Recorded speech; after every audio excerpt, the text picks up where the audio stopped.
we've seen such a growth in the popularity and even revenue for women's sports. I know that Mizzou has the ability to jump on this ship. This is the time for Mizzou to invest in women's basketball. They hope they have found the one to lead them back to being a competitor in the SEC.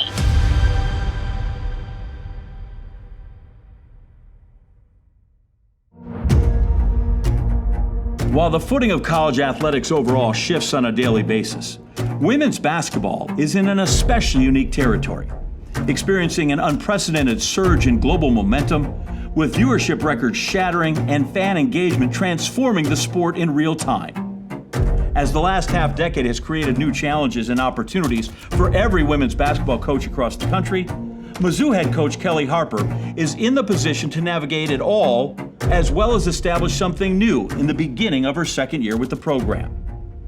Hey, Coach. How are we doing? I'm good. How are you? Good. Thought we'd have a conversation about year one.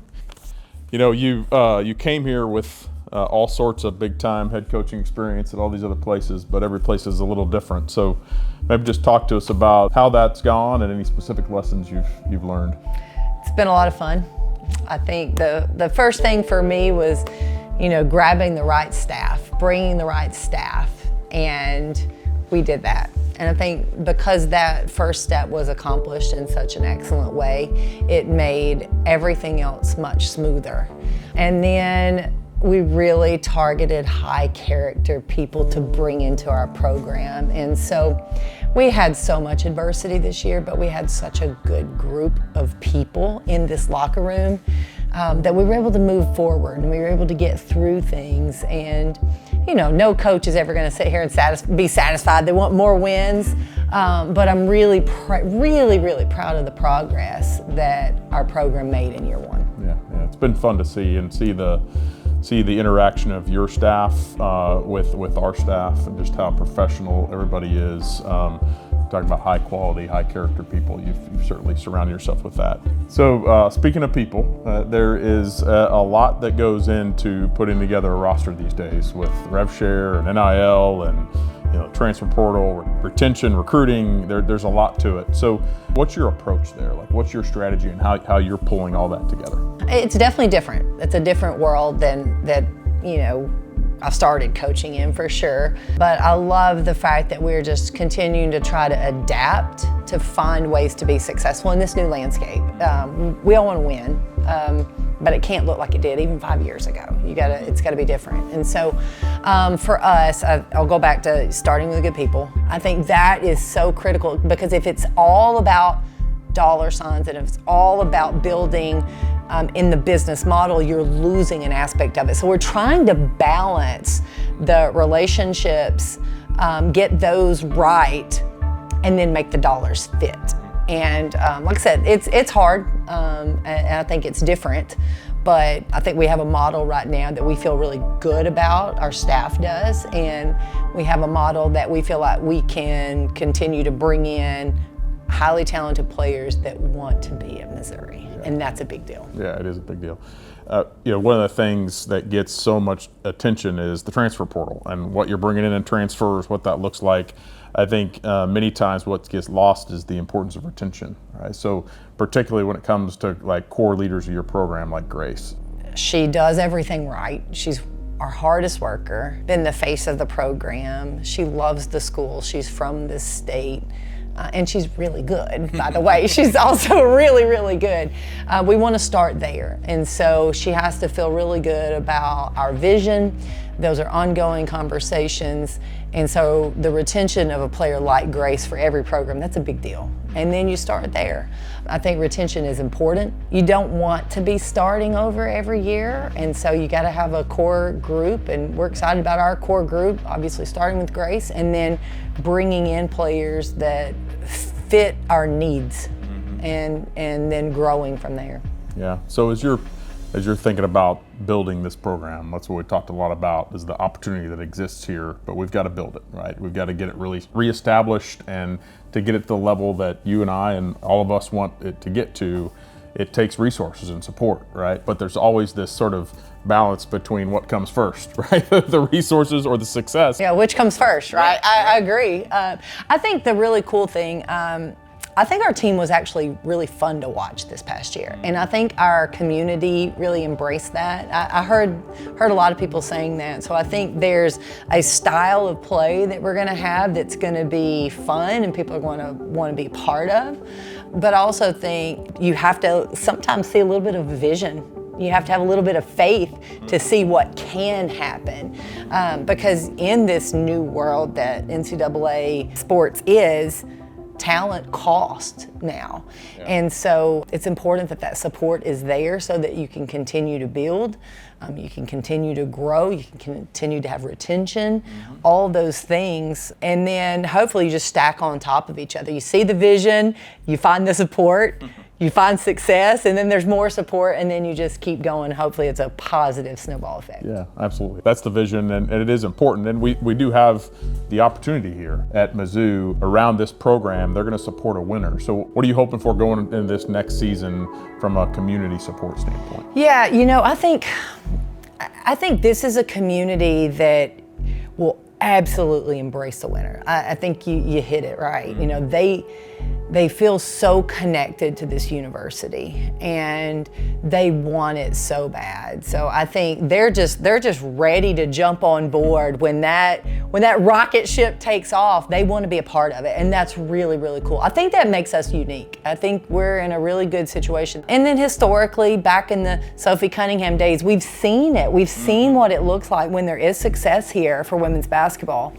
And the really cool thing is we believe we can get there again. And we start moving forward a little bit, I think people are going to jump on board. And like I said, I think the product is a lot of fun. I think the style of play, when you're putting points on the board, I think people want to see that style of basketball. And hopefully we can continue to be gritty and tough. And if you're playing in the SEC, you're going to also see amazing talent when other teams come in to play us. So I think it can be a really good springboard for our program.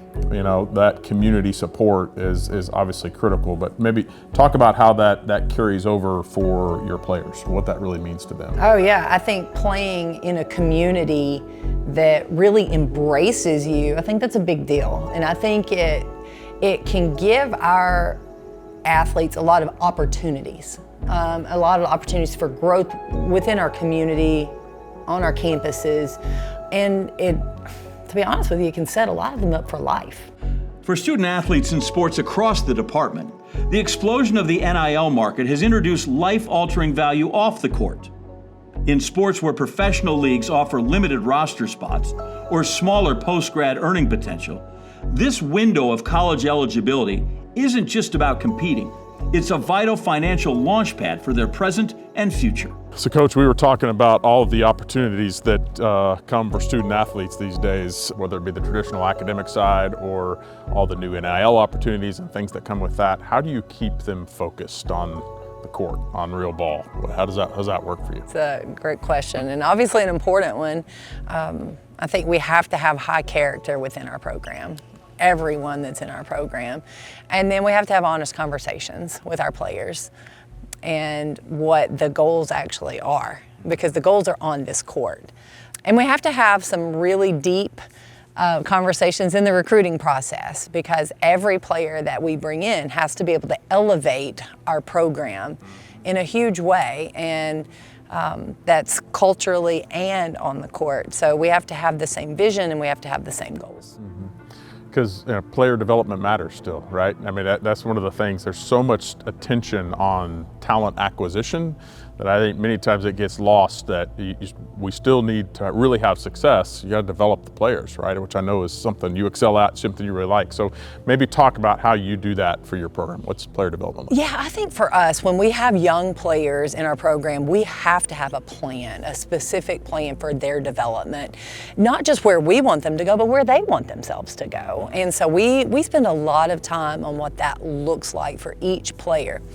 And then, as we're bringing in other players, we may add other players that have more experience, that are a little bit more developed, but that is just adding where our needs are. And I agree. I think the development piece is huge, and I think it's critical. And I think that's where your culture is established, with players that have been here, players that believe in your system and believe in the vision that you have for your team.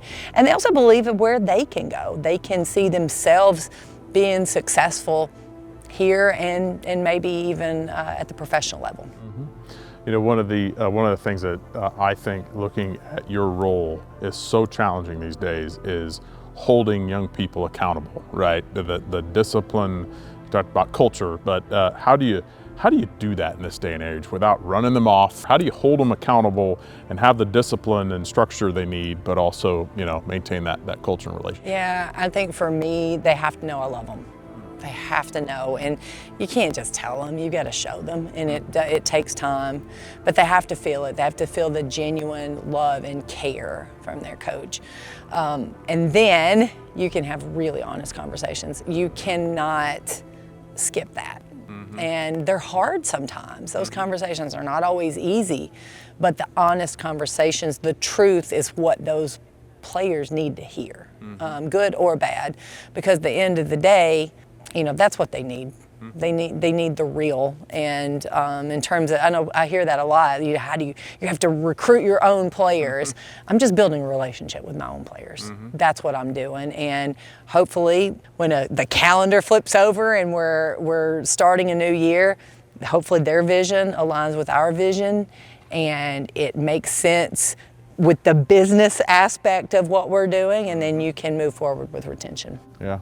All that carries over into life too, right? I mean, that's the other thing that we tend to lose sight of in this era when we're, you know, the turnover that we have, et cetera. Yeah, I think that's really important. I think, you know, we can't just come here and play basketball and leave and just hope it works out. We have to, you know, we're developing them on the court, but we've got to continue to try to develop them as positive citizens. They're going to be ambassadors for our program, for our university, and we want them to be successful. And a lot of that success is going to be the life skills. Can they handle what's in front of them? And you know, some of them now are getting a really good dose of money management. And I know within the athletic department and with our program, we're trying to set them up with tools to be able to be intelligent with their money. But also, like, how do they have these meetings? How do they deal with conflict? There's so many things that are life skills. When they move on from here, they're going to be so better equipped than maybe people who weren't in their shoes because of the experiences they had as an athlete. And we have so many opportunities through the athletic department, and we appreciate that, for them to learn a lot of skills. But also, that's not something that our staff overlooks as well. We try to work on these things daily. Yeah. You know, there are a lot of positives in this NIL environment that also get people lose sight of, right? There's a lot of life lessons that come with that, right?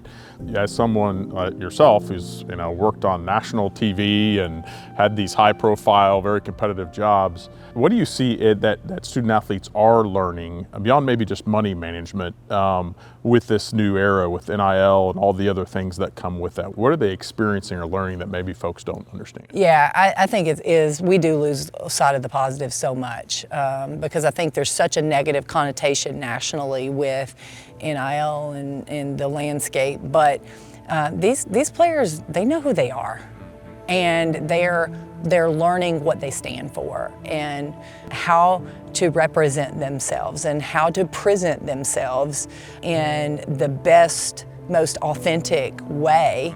I think that's a really cool aspect, and it's really going to open doors for a lot of players a little bit sooner than normal. So, you know, these players that are taking advantage of the opportunities of the marketing of themselves, they're ahead of the game. When they graduate, they already have a platform, they already have a name, they already have a presence, and hopefully these young players can capitalize on that as they move on into the next chapter of their lives. Yeah, it's really good. The authenticity piece of that is is really important. It's something I really see in you, but I see that carrying out with the student athletes who are more marketable, truly marketable, and how they present themselves in video or social media or whatever, and all this stuff does carry forward.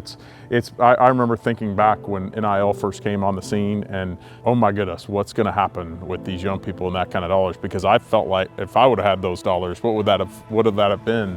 But I've seen a lot of growth and a lot of opportunity for them to learn, and it's been actually inspiring to see many of them grow into that, you know, and be challenged by it in the right way.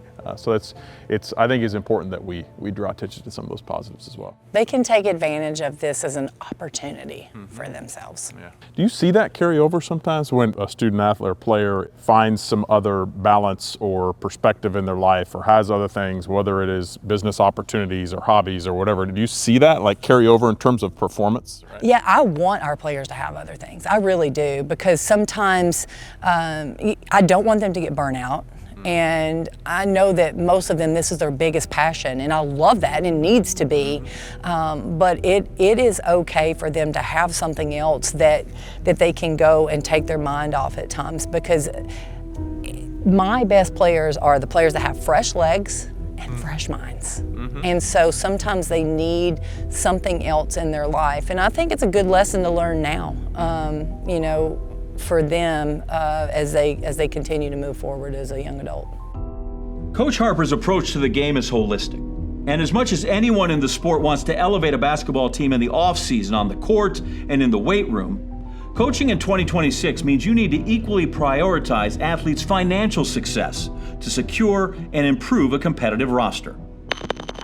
As these high-level athletes look to balance priorities off the court with a collective focus on improving in the off-season, the collective world applies the same motivation to its marketing game plan year-round. Keeping Mizzou at the cutting edge means the third-party marketing agency, Every True Tiger Brands, must be just as intentional and driven outside of any sports season as they are during it. Our local businesses and statewide businesses always wanted to partner with our student athletes, but through the NCAA rules never had the ability to.